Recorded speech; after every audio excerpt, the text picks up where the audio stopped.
Hello, my name is Andy and I am the Village Idiot. I'm armed with a car and a GoPro and an unhealthy amount of time on my hands. I'm using that time to attempt to visit every civil parish in England. You're watching the Amber Valley series. There are 35 parishes in this beautiful slice of eastern Derbyshire. Here's one for your viewing pleasure. Welcome back to Amber Valley, everybody. There are 6 to go in this particular district of Derbyshire, 2 small and 4 very, very large. Now, this is one of the 2 small ones. In fact, this is the smallest one in Amber Valley, and it's the only one I don't have a route plan for. And the reason for that is because it's very difficult to actually film anything in this place, because effectively it's just an open field and quarries and all that kind of stuff. There isn't really a settlement here. It's very difficult too to actually stand within the parish boundaries. As you know, that is my main aim, to set foot inside the parish boundaries. Well, I can here at this cricket club, so that's a big tick. It's done. This is Ravensdale Park.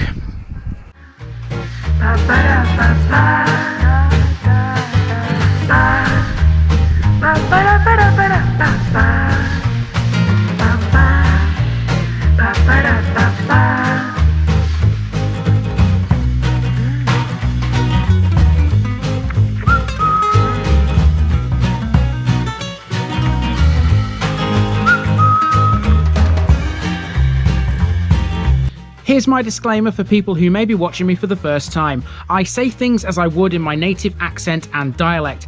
As a result, I may not pronounce things in the same way as the locals do. Remember, I'm a visitor. It's impossible to know everything. Leave me a comment, spin me a like, and bash that subscribe button. Let's get to today's parish video.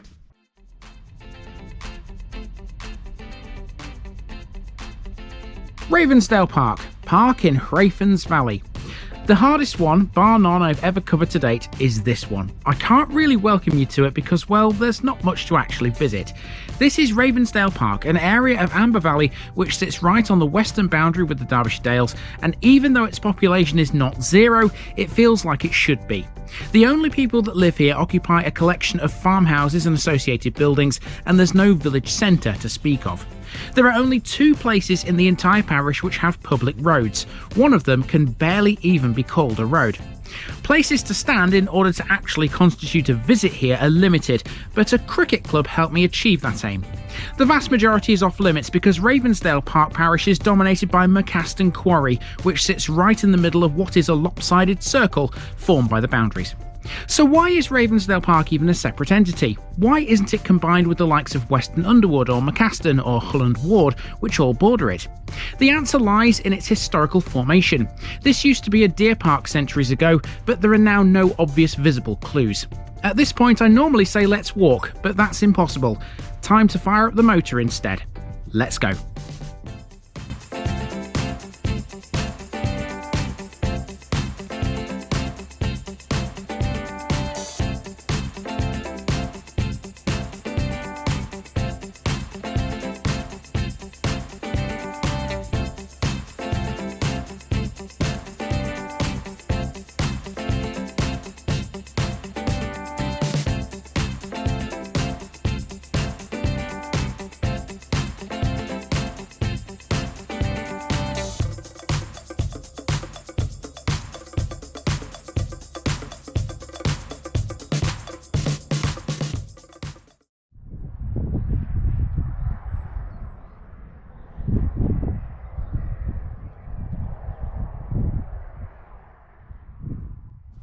We start this very unusual episode at a cricket field, pretty much the only landmark Ravensdale Park has other than the quarry.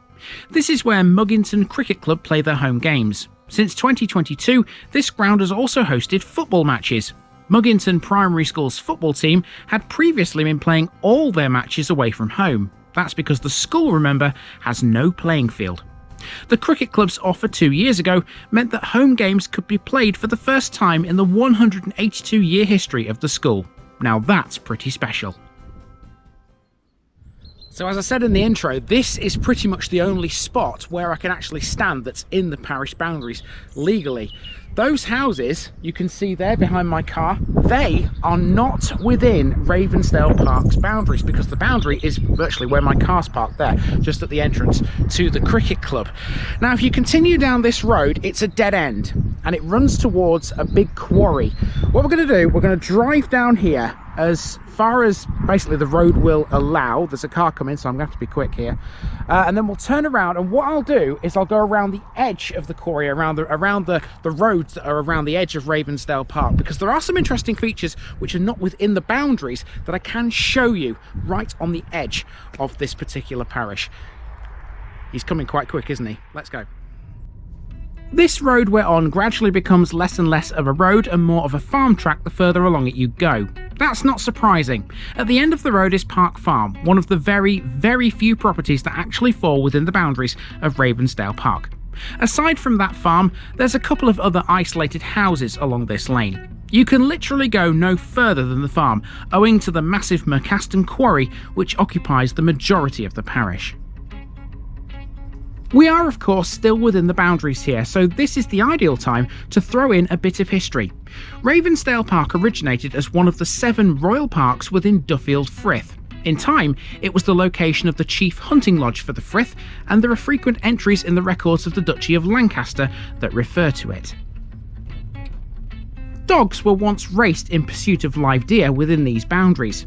Historic England refers to the former deer course in Ravensdale as by far the best and at present the earliest known example of a nationally rare deer park feature.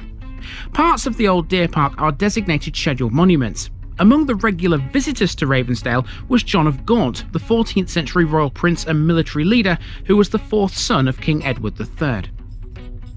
So sure, it's got some history, but now Ravensdale is very different.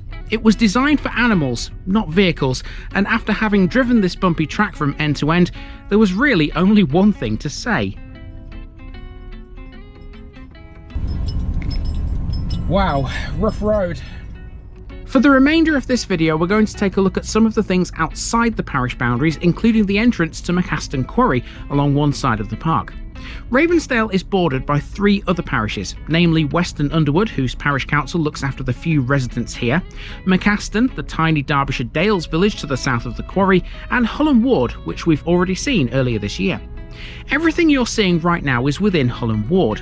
The few houses along this road form the hamlet of Muggington Lane End, which sits right on the boundary of Amber Valley and the Derbyshire Dales. This road, if followed all the way to its conclusion, emerges in Hullen Ward at the Black Horse Inn. However, we are about to turn left at a crossroads which will take us towards Mercaston.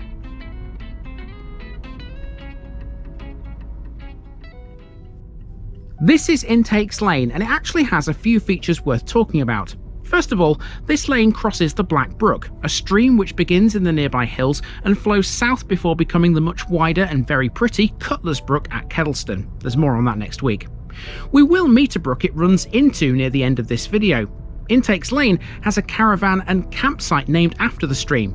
It can be found on the left-hand side of the road as you look at this, close to a chapel. Now, the chapel in question was where I was intending to take you next, but it didn't go to plan. It's called the Halter Devil Chapel, and it has a crazy legend attached to it. The Halter Devil Chapel gets its name thanks to a farmer called Francis Brown. One stormy night in 1723, Brown, who'd knocked a few back that evening, decided he was going to ride on horseback to Derby. As he was trying to put the halter on what he thought was a horse, a flash of lightning revealed that the animal had horns. He was so overcome by this, he remained sober for the rest of his life and built the chapel next to his house. He thought he'd haltered the devil.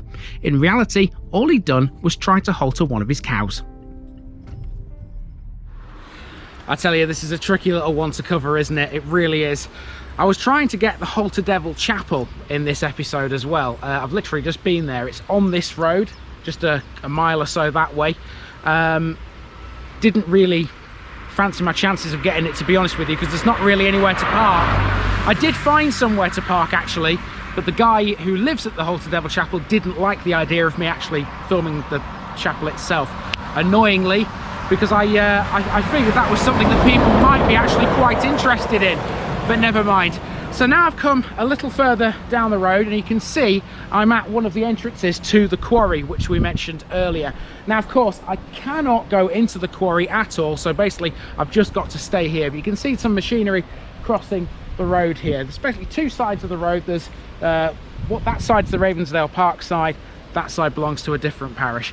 So we'll just stand here and talk a bit about this. With brutal steel workings that span the road, Mercaston Quarry is owned and managed by Heidelberg Materials and Aggregates. It covers 60 hectares and extracts both sand and gravel from a deposit of Sherwood sandstone. Mercaston Quarry is occupied by a mineral washing and grading plant, a weighbridge, and all the usual quarry site facilities. Given the plant has torn up the landscape somewhat since it's been here, part of the quarry has now been restored with an area of semi-natural broadleafed woodland, which augments an ancient woodland nearby. Now, of course, the quarry takes its name from the village of Mercaston, which sits to the south, right on the boundary of Ravensdale Park. This little drive will actually take us through the village, but don't worry if you're a Mercastonite, your village will still get its own episode, and by the way, the boundaries of that one cover some absolutely incredible stuff further afield. Nonetheless, we can't avoid the village if we're to make our way to our last destination. You see, that ancient wood which I've just been talking about can actually be publicly accessed. To get to it, you have to follow a track off the road to Kedleston. My original intention was to do just that, but I quickly changed my mind when I saw just how bumpy and pothole-strewn the road in question was. The track crosses Mercaston Brook, which Black Brook runs into and ends up at Schoolhouse Farm. Schoolhouse Farm is next to the site of Mercaston Old Mill, and it's possibly an 18th century building. The exact date of its construction, though, is unknown. However, the farm buildings were present by 1835 according to OS maps. Now, let's get out of the car and have a little look at just how bad this road is. Now, apart from the cricket club, this is the only other part of Ravensdale Park Parish that you can actually stand in. I actually forgot about this when I was making the intro. This crosses a little stream, which is very swollen at the moment. We did have some heavy rainfall last night. And it's a very, very potholy, bumpy path that leads to a wood. You can see a wood just there. Now, you can actually walk around that wood, but I'm not going to because of that heavy rainfall. It's likely that it's going to be swampy and horrible in there at the moment, so I'm not about to do that. The schoolhouse is at the end of this track, and that's really all there is left as far as Ravensdale Park goes. I knew this was going to be a very, very difficult one to cover, and it has been a difficult one to cover. It's been horrible. I've got to admit, this is probably one of the parishes which I've least enjoyed out of all the ones that I've ever been to. I've got to be honest with you, but I mean, it's part of Amber Valley. It's one of the 35, and it had to be done, and this is basically the best I could do with it. I'm really, really sorry, guys. It is effectively a whole load of nothing, isn't it? It's got some history to it, but apart from that, these days it's just countryside and there's not really much to talk about. Hopefully the next one will be a lot better, because this one that I'm going to next has a big feature which a lot of people in Derbyshire know, and that's a massive hall, if it's open. And with that, the toughest, most ridiculous parish ever to have existed is behind us. You can see why I've avoided this one for so long. Most of what I've covered isn't actually in Ravensdale Park, which is mental, but that's the nature of parish boundaries. Aren't they wonderful? Next week, hopefully, things will be a bit more like normal. Thanks for watching this video, folks. Don't forget to like this episode if you haven't already. It really makes a difference with YouTube. If you're new here, subscribe to the channel for more videos like this, and give us a share too if you've got friends who'd like it. You can find all the links to my social media accounts below, as well as my Buy Me a Coffee page where you can donate to the channel. Also, if you've enjoyed this episode, have a look at some more videos in this series. Until next time, I've been Andy, also known as the Village Idiot, and I'm out.